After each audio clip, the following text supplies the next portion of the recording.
Welcome, everybody, to the R&R CatCast, a fan-based podcast focusing on Montana State athletics. We're two dudes named Ryan from the state of Washington talking about our dear Montana State. We hope you enjoy.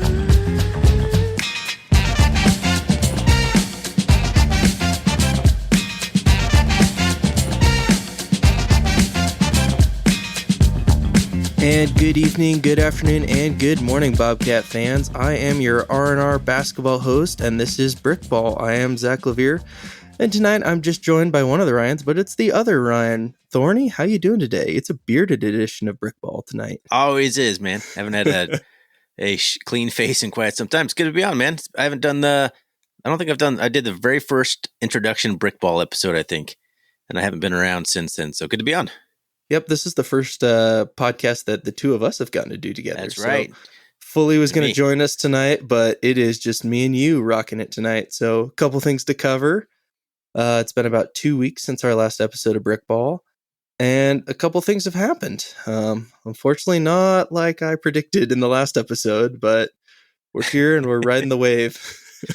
It's going to be a wave, man. This whole season is going to be ups and downs. Yep. So just a quick glance. So since our last episode, we are 1-3. We had a nice opening conference win on the road against Idaho State, and then dropped to what is going to be probably the cream of the crop and the best team in the conference in Weber. We got smoked, but so did Montana too. And then right after our last episode, we lost to Cal State Northridge, which kind of ended the non-conference, but no, it didn't, because we got this awesome, I like it, this Summit League Challenge, Big Sky, Summit League. It's sweet. I'm a big fan of this little thing. Me too. So we had Oral Roberts at home last night in the Brick, and it did not go well.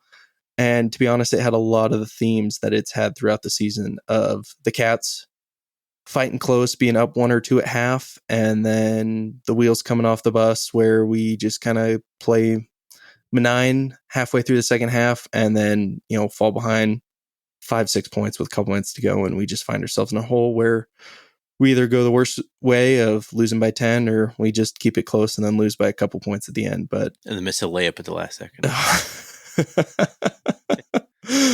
Wah, wah, wah. Yep, that's how things have gone. But we're here to talk about the last couple games. We're here to talk about this. I just kind of want to jump right into it and just kind of, what are your thoughts on the season so far, man? We haven't gotten to talk about that. What do you kind of think? I don't know. It's kind of hard to gauge. I have low expectations for this season with just how gutted the roster was and the talent that Logie was able to bring in. And, he kind of had to patch a roster together. So I'm kind of just waiting and seeing. And we've had some bright spots, so I've actually been pretty impressed by some of the stuff I've seen. But there are certainly some moments here, the way the guys are playing. Sometimes it's like, okay, well that makes sense a little bit, I guess. So it's kind of overall, I think it's been an okay start for what I was expecting, kind of out of the situation that Matt Logie was put in. There's been some good coaching moments here. There's been some questionable stuff here, but overall, I don't know. It's probably about what I expected, I guess. Long roundabout way of saying it is what it is. Yep. So this afternoon, I dug into some Matt Logie stats trivia. Just kind of, I feel a little bad for him. He did take this job. Obviously he knew what he was getting into. Getting into the kind of the factor later than most coaches get into jobs when that coaching carousel came about. But to remind Bobcat fans, in his last 12 seasons as a head coach, he's won 20 plus games every year besides the COVID year where he was 8-3, and made the NCAA tournament for Division 2 and 3 every year. So that's a pretty good record. He's not gonna make a Division 1 tournament this year. So hey, he will not go on a tear. He will not go 13. Well, he might not go 13 for 13. We'll see. Sorry, I'm a little pessimistic on that. But statistically, still possible to get 20 wins. It is technically still statistically possible, but if you look at his track record, he's got a lot going for him, and he's not used to being put in this situation, which I know for him is probably incredibly frustrating, and to the players too. It's been frustrating. Yeah, but and it also doesn't help that one of our best returning players, one of our best scorers, Patrick McMahon, got hurt in the again. Third game. That poor guy. He's played like 4 total games in the last 2 years. But he's one of our better athletes, one of our better scorers, and that was a blow. on a team that didn't have a lot of productivity returning after it was kind of, gutted by the portal and graduation and all that. He was going to be one of the bright spots. And, he's still second on the team or third on the team in points per game. I was looking at the stats here. He's got 13 points per game in 3 games.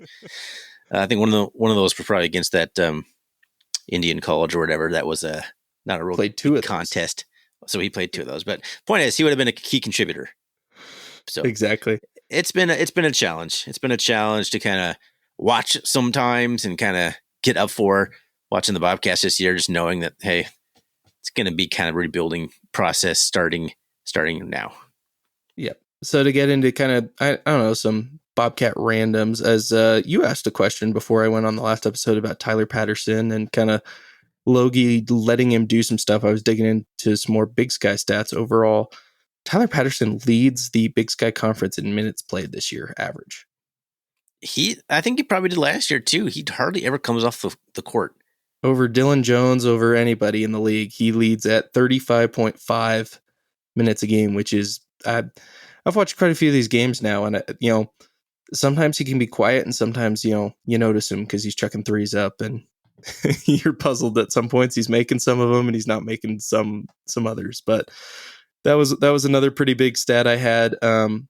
Just a shout out, after that Weber game too, Dylan Jones is having himself a year. He's leading the Big Sky in a lot of categories across the board, and it's really impressive. He's early on making a statement for Player of the Year, and I think everybody knew that coming in, that he had a great shot at winning that.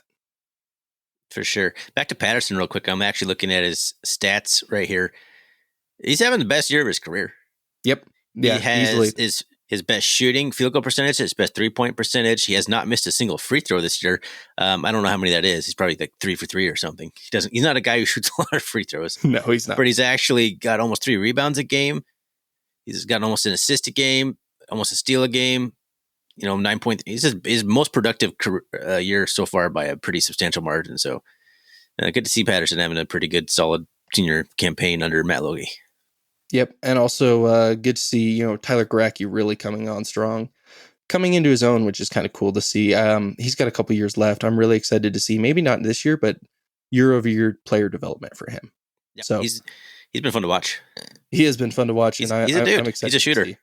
Oh, he is. Yeah, he's doing well, and that's something that I'm really looking forward to. Especially we're getting into Big Sky play, so we're going to start seeing what happens here pretty soon. Yeah, but the real basketball always starts in the Big Sky because the Island Conference is always so up and down. The schedule, all that stuff. Then now it's like, okay, what's the team really like? Yep. Well, another thing I have on this is I think I texted you guys. I maybe mentioned it last one. I think Robert Ford on another one of the bright sides, he could win Defensive Player of the Year. He's leading the league in steals. His turnover ratio is insane. I mean, he's got some really good defensive stats, and he's such a fun player to watch. I'm so glad he came back. Every episode I say that, but he's so fun to watch because he's just so energetic, and he's always all over the court. Yeah, he's the reason we're basically winning any basketball games. Yep. Like if Robert Ford hadn't returned, this team would have it'd be just a chicken with its head cut off. He steadies the team. He makes things happen. He's clutch. He's a good shooter. He's a good defender.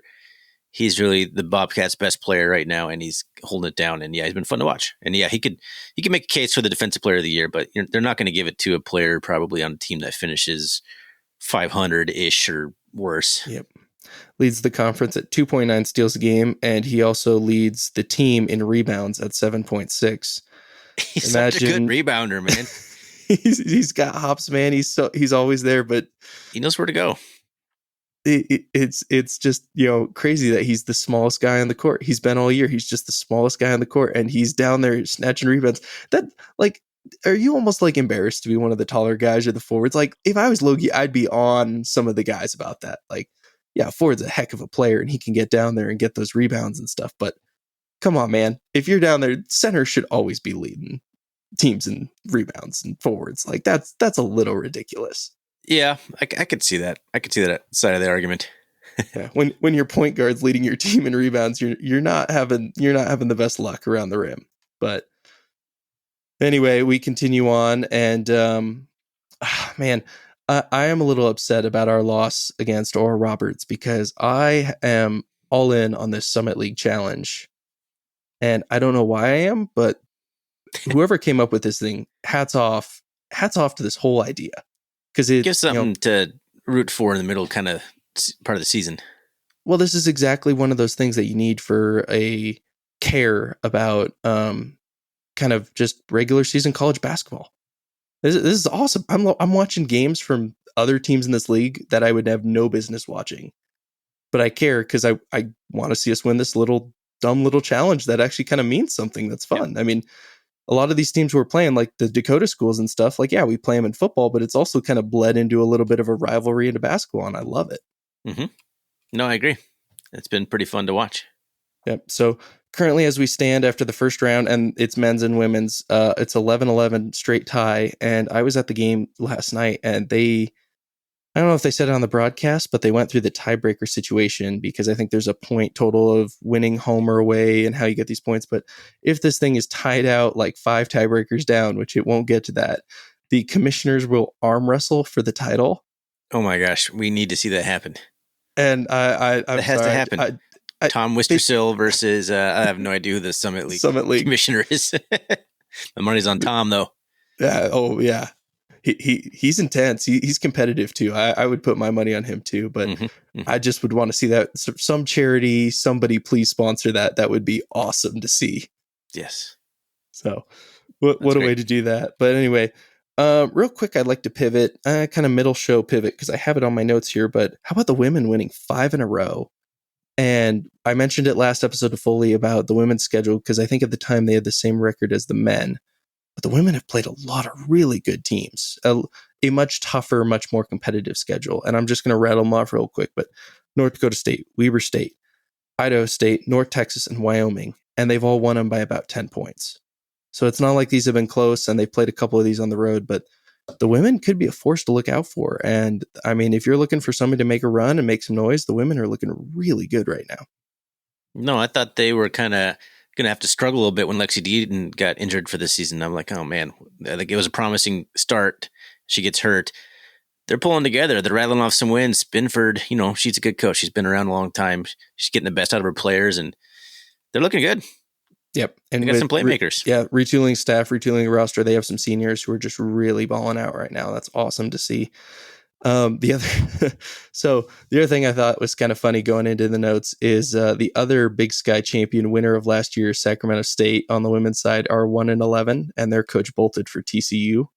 So kind of what happens, man. It can happen so fast in college basketball. Your head coach leaves, your roster turns over.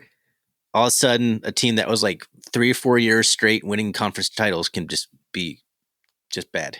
It's crazy how it can just flip like that. It's so quick. Turn around fast, though.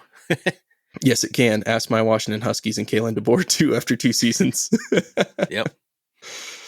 I'm still happy about that one. For next year, but I was joking with a couple people too who were longtime Bobcat alumni about how I'm dealing with the Grizz right now, and I'm like, that's my Bobcat Grizz box right now, and I'm focusing on the Huskies and the Bobcat basketball, and I've put the football box to the side. But I know as soon as this week's over, the box will be back open and we'll be ready for spring ball. But at least you got another college team to root for. Like I never attached myself to any FBS team in any tangible way. I just don't care. It's Bobcats or bust. So I'm in the dumps. Well, hey, your Rams made the playoffs, so that was surprising. That was they had a nice little year, and they're back in the playoffs after kind of a injury-ridden, being in some problems with salary cap and stuff. But hey, your Rams are right back in there, and they were 3-6 at one point this season, and they're 9-7 right now heading into last week, and they're going to start Carson Wentz. I saw it today, so I assume this game against the Niners must mean absolutely nothing for seeding. So I assume they're putting Stafford out and just plugging in Carson Wentz is the only thing. So I think they're a 7 seed, must be locked up or something. I don't know. I don't know why you wouldn't try and win the game. See, this is why I'm happy. Do you play fantasy football? Sorry, we're getting off tack, but I love it. Do you play fantasy football? On and off over the years. Yeah, depends. I played this year and did not have the best year, but was not last. And I was the commissioner, so I messed with the playoffs, and people were mad that I messed with the playoffs a little bit. But we ended the season last year because these games sometimes don't mean anything in the last year. No, it's hard. The last game, yeah, there's teams that are just like not playing any starters. It's kind of worthless. But anyway, I know Foley's been mixed emotions too with his Bengals, and that's honestly one of my favorite episodes you guys did too of, I don't know, random Bobcat stuff is when you guys broke down your fandoms of the Rams and the Bengals. I love that episode, just to sidetrack. I think Foley's still a little salty about that Super Bowl. That was such a good Super Bowl. It was such a good one. It was. But anyway, so we'll get back into things. One of the other things I kind of alluded to last episode, I'm going to bring it up, I think, every episode now, is the two stats that I really like and really appreciate is your 3-point comparison to the other team, as well as rebound comparison. And, I've noticed that the Bobcats, obviously with size, and as I've said with Robert Ford, they're getting out rebounded pretty heavily. But the Oral Roberts game last night, we were we actually tied in rebounding 29-29. The Weber game, we were out rebounded 26-42. Cal State Northridge 27-39, and then Idaho State actually out rebounded us 23-31, which was kind of funny. But again, we have no rebounding advantage, and in a lot of the games that we lose, if you just look at our two stats when it comes to 3-point and rebounding percentage, you can almost tell the game off those two stats. If we don't out rebound them, we lose. Pretty much. And man, I thought we kind of had learned our lesson on the 3-pointers, and then these last couple of games we went right back to our chucking 3-pointers, hitting, shooting close to 30 3-pointers a game, and sometimes making 6 to 10 of them, and it's just not a recipe for success for us. 11 for 26 against Oral Roberts. You'd think that would win some basketball games. 42.3% from deep, hitting 11 3-pointers. Yep. It's not bad. Oh, and that one, man, putting it towards we got to 1 point with about 50 seconds left last night, and then that just dagger 3 that they hit. Oh, that hurt.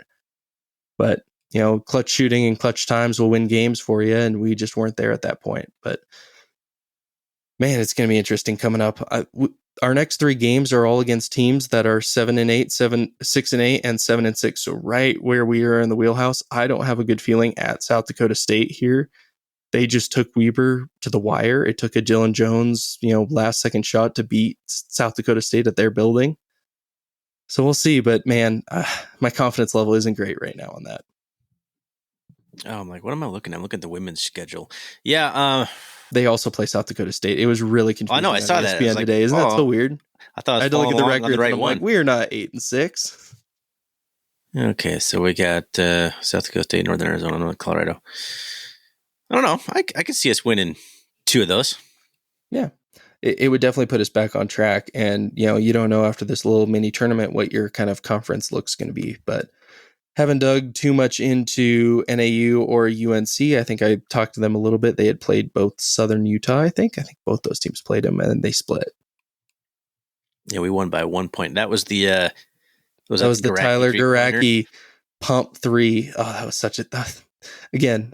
I know I didn't get to talk to you, but that was one of those games that would have been a shame to lose because we just felt like the better team all night long, and then they come right back, and I was not prepared for that. All right. Oh, Brian Garacki. Sorry. Yeah. I keep saying you said it twice, so I was like, okay, I gotta say something. I think it's because Patterson. I said Tyler Patterson, and you got the Tyler thought going on around your head.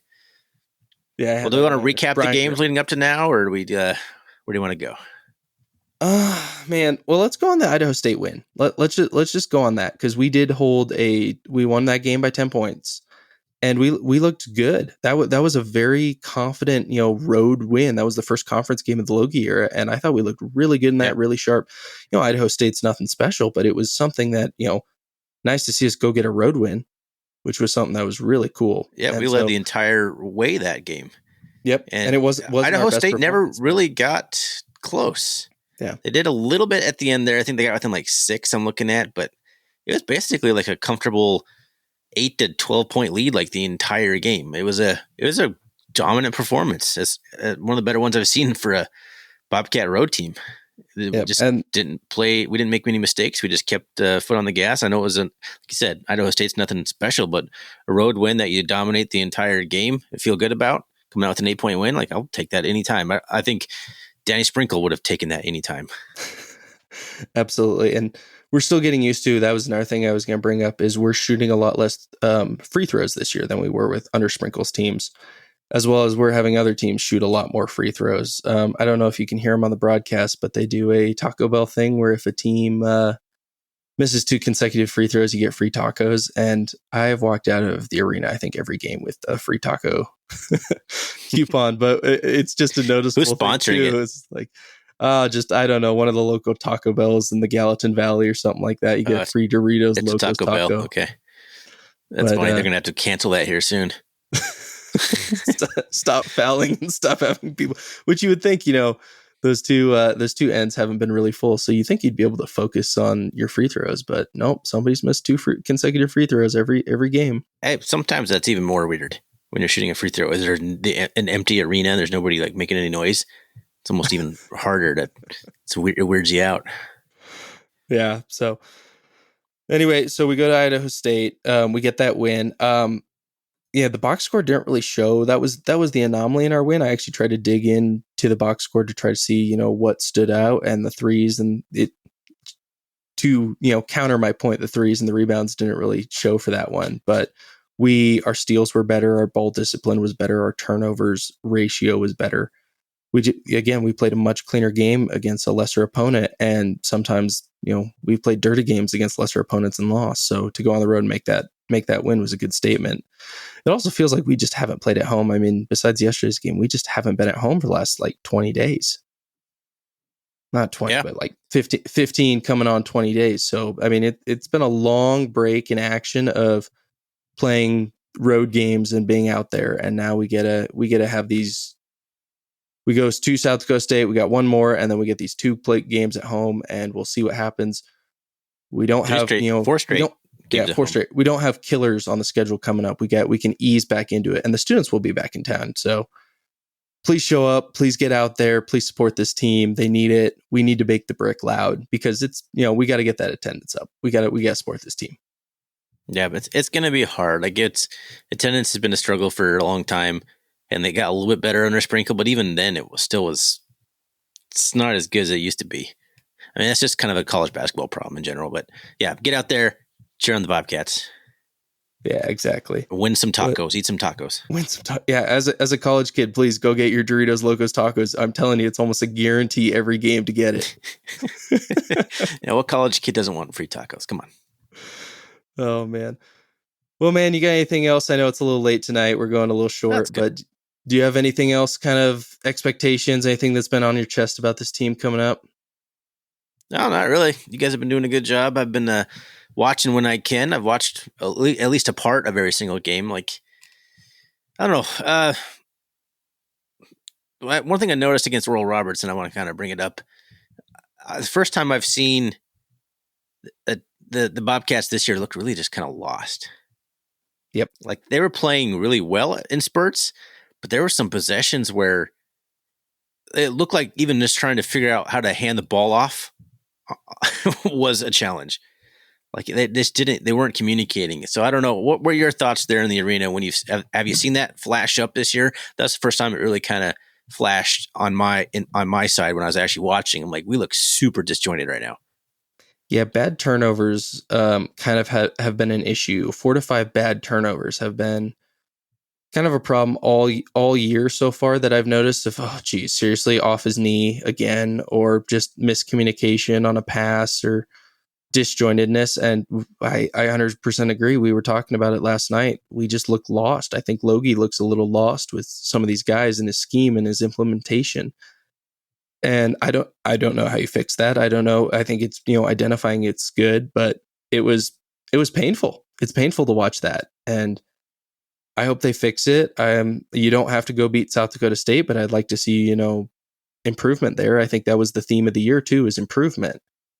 And I think we took a couple small steps forward, and I think we took a little bit of a back step this past, getting schwacked by Weber didn't help, but I think we took a little backstep in that Oral Roberts game. That was a game that I was expecting us to win. That was a game that I, felt we were confident enough to win by, not a ton, but a couple points. And, we did our Bobcat thing this year where we just went in and played it close, looked good. I even texted, I was like, hey, we got off to a good start. I like how we're playing. And then it just kind of, didn't go the way we thought. And it was a typical second half where we just kind of dribbled it away and those turnovers and stuff. And then, good for them for fighting back in the last minute or two, but you can't overcome mistakes like that. And it's become a proven issue. No, there was 4 minutes and 16 seconds left in the game. It was 68-67 Oral Roberts. Yep. And then it ballooned up to, and I had actually stopped watching. It was 75-69 with like a minute or so left. I was like, I was like trying to get my daughter to bed. I'm like, that's probably ball game. And then I think you texted dagger. So you had texted when Oral Roberts hit that dagger. And I was like, what do you mean dagger? The game's been over for a few minutes, but I didn't realize the Cats had made a little furious comeback. But you're right. You can't have that lapse in the crucial time of the game like that. Like, this isn't the first time that the Cats have made a little comeback. Robert Ford himself has personally made like a little comeback. There was a game earlier this year. I don't remember which one it was, but he basically willed us back into the game and forced an overtime or something like that. I don't remember what game it was, but it's good to have that in your wheelhouse, but you got to play well the entire time and not have that come to that. So I think consistency is going to be a big worked upon, as Foley likes to say, for the Cats this year. They haven't played together a lot. There's guys that, they just need to play more together. I think it'll probably get better just in terms of pure on the court chemistry. Cause sometimes the chemistry just looks bad. I'm not sure it's even a coaching issue. Like, the guys just don't look they're playing well together. Yep. Like, they don't know what the other one's going to do. They don't like have that, like, hey, you're going to be there. I know exactly where you're going to be because they've played together for 3 years. Yeah. They're still kind of learning how each other plays. Yeah. That prediction, that chemistry is absolutely right. Last kind of note I have here, Eddie Turner, I thought had a really good game. I thought that was one of his best games as a Bobcat. Coming into his own as a transfer too. I mean, we got this weird mix of transfers and then guys who stayed. And it's so weird to think about, like Garacki, just the guys who are on the floor who are transfers. And then you got the guys who stayed. Man, it's a weird year. It's weird because like, we don't know these guys. We know a couple of them, but I'm still getting to know these guys on the floor. So chemistry is definitely an issue. We'll see more as we get into the season. And then hopefully, as we get into next year too, a lot of these guys will grow into their own, and that's what I'm looking for. But we'll see, man. We'll just kind of get into it. I don't really know what to say else on that, but yeah, I just want to see improvement. I just want to get rid of the little turnovers. I think that's my biggest thing. The dumb dribble off the leg turnovers, the pass directly to defenders where a guy's not even in position. I just want to get rid of those. Yep. Yeah, you can't just have those lapses. It seems like when things go bad, it all goes bad. And it's the dumb turnovers. Those are all things you can fix, I think. I think the Cat ceiling, it's not super high this year, we'll be honest, but I think they can do better than they are. I think they can improve. And I think they could, there's a possibility the Cats could go into the tournament time and win a tournament game. Yeah. Well, the good news is there's a lot of teams that are 1-1 in conference right now, and it just kind of looks like it could be a beat up year. And if it's a beat up year, that would be perfect for the Bobcats. Yep. I mean, you're going to have your top teams. I think Weber and Eastern are going to be really good. I think Portland State's also going to have a pretty decent year. But I think you got a lot of teams that are going to be like us. We're going to be 6-8 right now. And we're going to figure out, who those teams are. And so that's going to be the biggest thing, is figuring out who's going to be, I don't know, 10-8 in conference, or, 8-10 in conference. That's going to be a big difference, because I think there's going to be 4 or 5, maybe 6 teams all sitting right there. Yeah, there's no clear favorites. So as long as the Cats can hang around in that kind of second tier, I'd be pretty content with this season. Like, happy, maybe a strong word, but happy enough if we can just hang around. And for Logie's first year with how the roster turned over, that's what I'm hoping for. Yep. All right, man. Well, all right, Cats fans, just keep watching, keep supporting this team. If you have questions or anything like that, go on the Instagrams, go on the socials, Twitter. We're active on them. And we'll try to answer questions. Or if you have anything you want us to talk about, we'd love to hear from you. Sounds good. All right, man. You got anything else? That's all I got for tonight. All right, man. How about a Go Cats? Go Cats. Go Cats.